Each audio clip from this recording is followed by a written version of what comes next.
पहा, आपण मुलांना लिहायला शिकवतो, वाचायला शिकवतो, ABCD शिकवतो, नंबर शिकवतो, पण आपण कधी मुलांना स्वतःवर विश्वास ठेवायला शिकवतो का?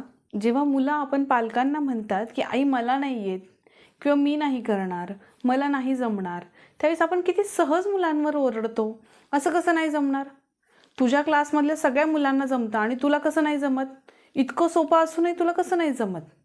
तो शेजारचा रोहन तुझ्याच बरोबरचा आहे ना, त्याला बघ कसं जमतं आणि तुला कसं नाही जमत.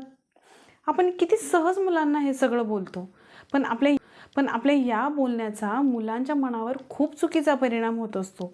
मुलं स्वतःबद्दल सगळा चुकीचा विचार करायला लागतात. मी किती वेडा आहे, मला काहीच कसं येत नाही, इतक्या साध्या साध्या छोट्या छोट्या गोष्टी मला येत नाही, मी मठ्ठच आहे, मी हुशारच नाही, हा सगळा विचार मुलं स्वतःबद्दल करायला लागतात.